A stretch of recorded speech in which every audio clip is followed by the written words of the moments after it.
ஓம் குருவே துணை. ஸ்ரீ வராகமிகிற ஜோதிட பயிற்சி மையம் வழங்கும் astro online Kallakurichi YouTube channel தங்களை அன்போடு வரவேற்கிறது. ஞானானந்தமயம், தேவம், நிர்மலம், ஸ்படிகாகிருதம், ஆதாரம், சர்வ வித்யாயனம், ஹயக்ரீவம் உபாஸ்மகி. ஓம் ஸ்ரீ ஞானானந்தமய தேவ நிர்மல ஸ்படிகாகிருத ஆதாரம், சர்வ வித்யாயனம், ஹயக்ரீவம் உபாஸ்மகி.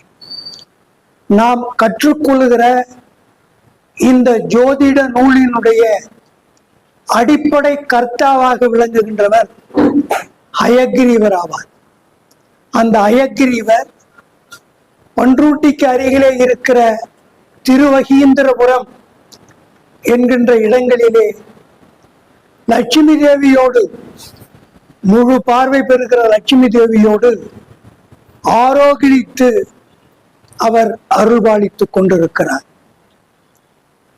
பள்ளி பிள்ளைகள் படிப்பதற்கு பெற்றோர்கள் ஏலக்காய் மாலையும் புத்தகங்களும் எழுதுகோலும் எடுத்துக்கொண்டு சென்று அவரை அர்ச்சித்து அவர்களிடமிருந்து புத்தகங்களையும் எழுதுகோலையும் பெற்றுக்கொண்டு வந்து அந்த ஆண்டு குழந்தைகளை பள்ளியிலே சேர்ப்பதை இந்த காலகட்டத்திலே இருக்கிற பெற்றோர்கள் வழக்கமாக கொண்டிருக்கிறார்கள். அப்படி அருள்பாலிக்கிற திருவகீந்திரபுரத்திலே அருள்பாலிக்கிற ஹயக்ரீவரினுடைய ஆதி மடம் மைசூரிலே இருக்கிற பரகால மடமாகும். அந்த பரகால மடத்திலே ஹயக்ரீவர் நின்ற வடிவத்திலே நான்முகனுக்கு வேதங்களை வழங்குவதாக ஒரு சிலை சிலாரூபமாக அங்கே அர்ச்சிக்கப்படுவதை காணலாம். ஜோதிடம் கற்றுக்கொள்கிற அன்பார்ந்த வருங்கால ஜோதிட செம்மல்களே, நீங்கள் அனைவரும் ஒரு முறை மைசூர் சென்று அங்கே இருக்கிற ஹயக்ரீவரை வணங்கி வருவீர்களானால் உங்களுக்கு சர்வ நிச்சயமாக இந்த தொழில் பலிதமாகும். இந்த ஹயக்ரீவர் முதலிலே வேதங்களை நான்முகனுக்கு வழங்கினார். நான்முகனுக்கு வழங்குவதற்கான அடிப்படை காரணம், பார்க்கடலிலே பள்ளி கொண்டிருக்கிற பரந்தாமன் வேதங்களை கடலிலே தூக்கி எறிந்த பொழுது கடலிலே இருந்து வேதங்கள் எடுக்கப்பட வேண்டும் என்கின்ற காரணத்திற்காக நாராயணன் எடுத்த அவதாரம் ஹயக்ரீவ அவதாரமாகும். மச்ச, கூர்ம, வராக, வாமன, நரசிம்ம இப்படி அவதாரம் எடுத்த அந்த நாராயணன் ஹயக்ரீவமாக எடுத்த அவதாரமாகும்.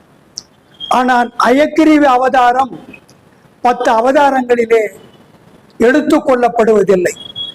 அவை தனியாக பராமரிக்கப்பட்டு பூஜிக்கப்பட்டு வருகிறது.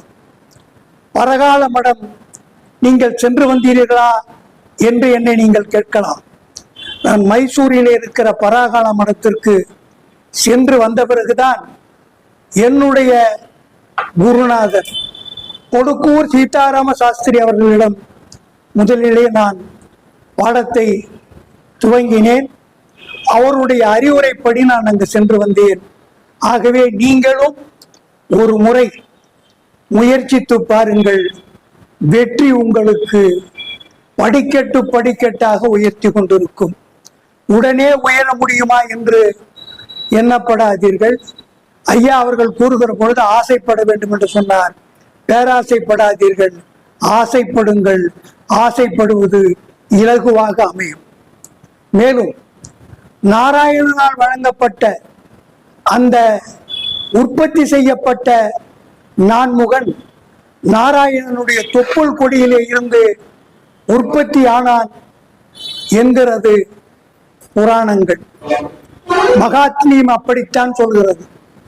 நாராயண மகாத்மியம் சொல்லுகிற பொழுது நாராயணனுடைய தொப்புள் கொடியில் இருந்து நான்முகன் தோன்றினான் என்றும், நான்முகனிடமிருந்து அயக்கிரிவர் வேதங்களை ஒப்படைத்தார் என்றும், வேதங்களிலிருந்து தான் உயிரினங்கள் தோன்றியது என்றும், வேதங்களிலிருந்து படிப்படியாக ஜோதிடம் தோன்றியது என்றும் குறிப்பிடுகிறார்கள்.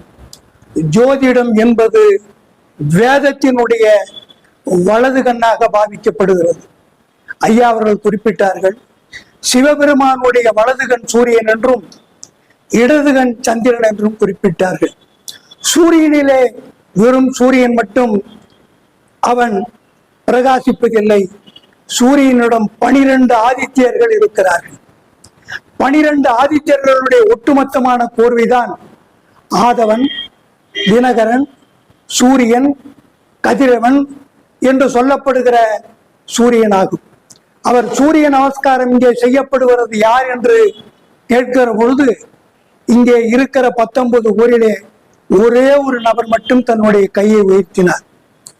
காலையிலே எழுந்திருக்கிற பொழுது முதலிலே கண்ணில் படுவது தாய் தந்தையர்கள், அதன் பிறகு வெளியே வருகிற பொழுது கண்ணில் படுவது ஆதவனாகும். ஆகவே ஆதவனை யார் வணங்குகிறார்களோ அவர்கள் பெற்ற தந்தையின் மீது பிரியமாக இருப்பார்கள் என்று ஜோதிட நூல் கூறுகிறது. மேஷத்திலே சூரியன் உச்சம். சூரிய நமஸ்காரம் செய்பவர் தந்தையார் மீது பிரியமாகவும், தந்தையார் சொல்கிற பேச்சினை கேட்டு நடப்பவராகவும் இருப்பார் என்பது சூட்சமமாகும். ஆகவே இன்று நான் பேச வந்திருக்கிற தலைப்பு, ஜோதிடராகிய உங்களுக்கு தேவைப்படுகிற ஒரே ஒரு மைய கருத்தினை கூறுவதற்காக நான் வந்திருக்கிறேன். தம்பி குமாரசாமி அவர்கள் பாவ புண்ணியங்கள், பஞ்சமா பாதகங்கள், பாதகங்களுக்கு ஏற்படுகிற தன்மைகளை எந்த நூலில் தெரிந்து கொள்ளலாம் என்கின்ற நிலைகளை குறிப்பிடுகிற பொழுது அவர் கருட புராணத்தில் இருக்கிறது என்று குறிப்பிட்டார்கள். கருட புராணம் என்பது கருடனுக்காக சொல்லப்பட்ட நூல். பார்வதி தேவிக்கு பரமசிவன் சொன்னதாக நூல் வடிவமைக்கப்பட்டிருக்கிறது. கருட புராணத்திலே இந்து மதத்தினுடைய தர்மங்கள், அதர்மங்கள், அதனுடைய வழிமுறைகள், அதற்கான பாவ புண்ணியங்கள், இவைகள் அனைத்தும் கருட புராணத்தில் இருக்கிறது. கருட புராணம் இப்பொழுது இங்க இருக்கிற உலகளந்த பெருமாள் ஆலயத்திற்கு அருகிலே இருக்கிற கடையிலே இருக்கிறது. ஒரு புத்தகத்தினுடைய பெற்ற தாய்க்காக இந்திரனிடம் போர்பட்டு அமுத கலசம் பெறுவதற்காக முயற்சி செய்த கருட புராணுக்கு வழங்கப்பட்டதுதான் கருட புராணம். அட்டைப்படத்திலே கருடன் கையிலே அமிர்த கலசம் வைத்திருப்பதை போன்ற ஒரு படம் அதிலே பிரசுரிக்கப்பட்டிருக்கும். கருட புராணம் படிக்கிற பொழுது தவறான காலங்களிலே அமரத்துவம் அடைந்த வீடுகளிலே மட்டும்தான் கருட புராணம் படிக்க வேண்டும் என்கின்ற ஒரு தவறான கருத்து பரப்பப்படுகிறது. கருட புராணம் வீட்டிலே வையுங்கள், நாகதோஷம் உங்களிடமிருந்து விலகிவிடும். அதுபோல சிவபுராணம் சொல்லுகிற பொழுது இறந்தவர்கள் வீட்டிலே சொல்லப்படுவதுதான் சிவபுராணம் என்கின்ற ஒரு கருத்தினை மக்கள் பதிய வைத்திருக்கிறார்கள். ஆகவே காலையில் எழுந்து சிவபுராணம் படியுங்கள். சிவபெருமான் நமசிவாயன் உங்களுடன் துணை இருப்பான்.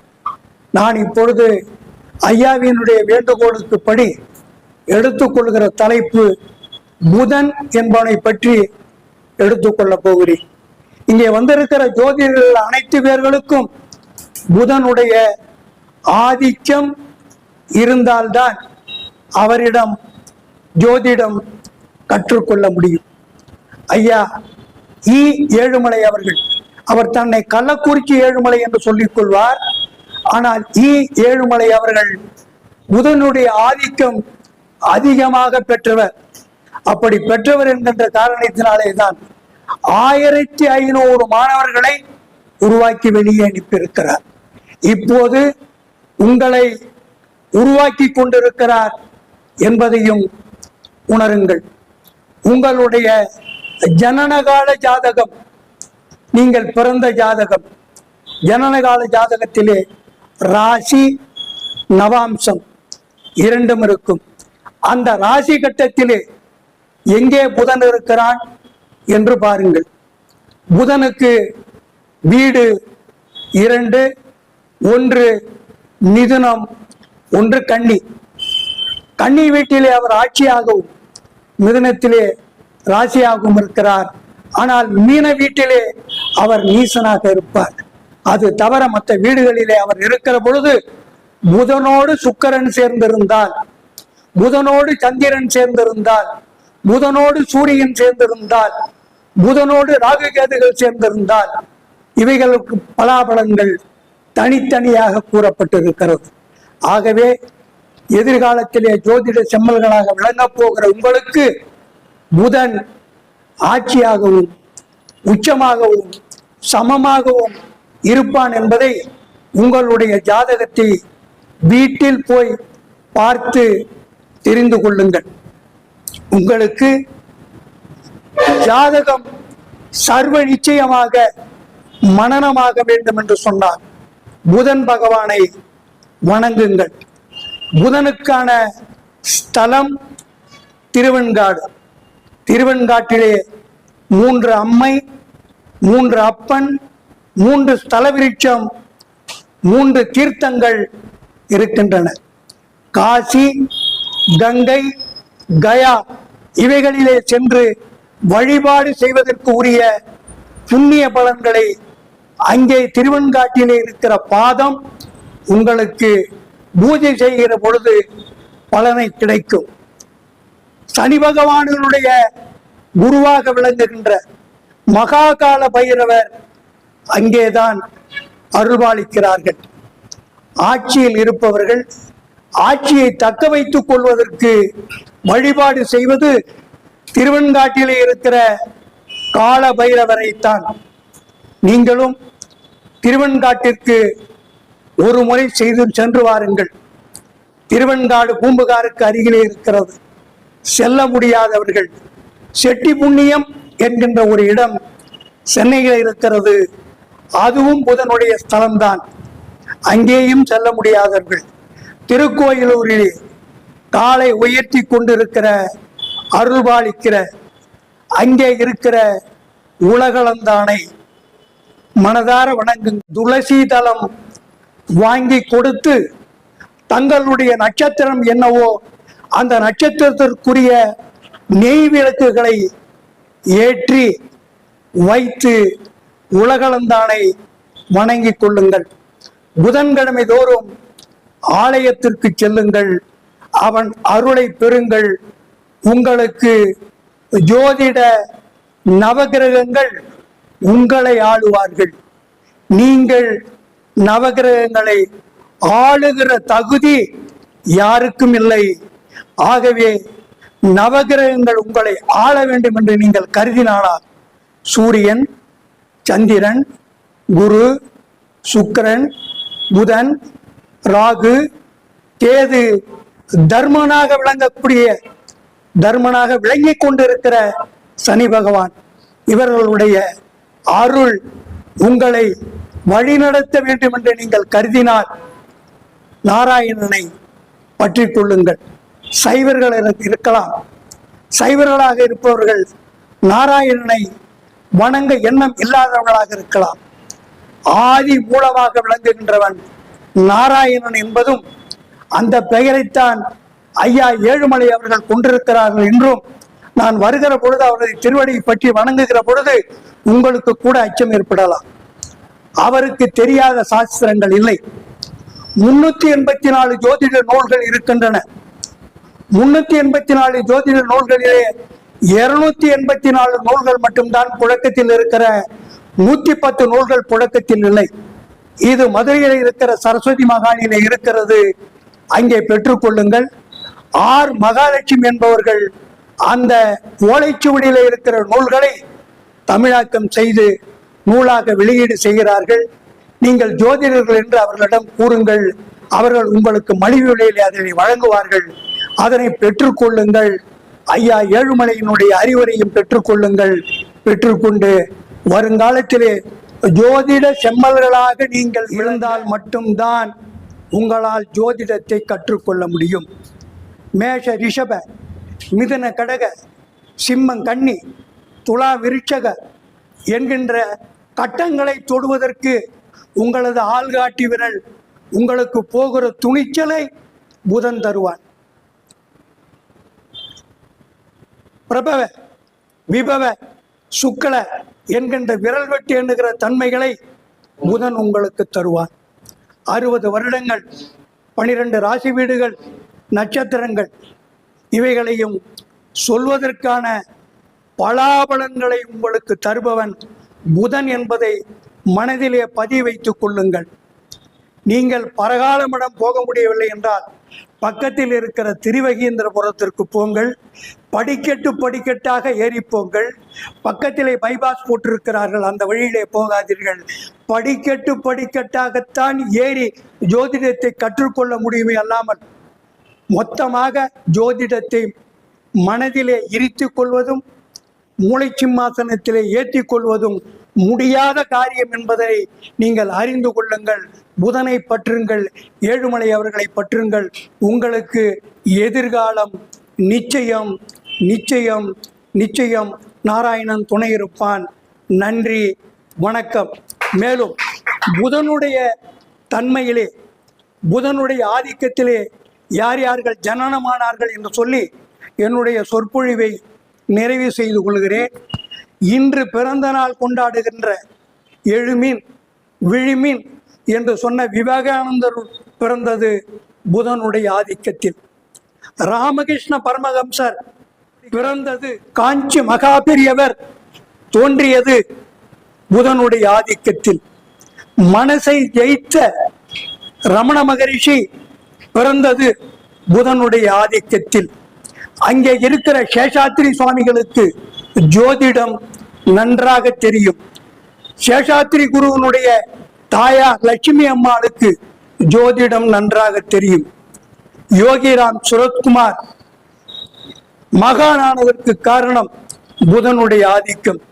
ஆகவே இங்கு அமர்ந்திருக்கிற அத்தனை பேர்களும் ஏதோ ஒரு வகையிலே புதனுடைய ஆதிக்கத்தை சேர்ந்தவர்கள் என்பதை மனதிலே பதிய வைத்துக் கொண்டு புதனுடைய ஆதிக்கத்திற்குரிய கடவுளாக விளங்குகிற நாராயணனை பற்றுங்கள்.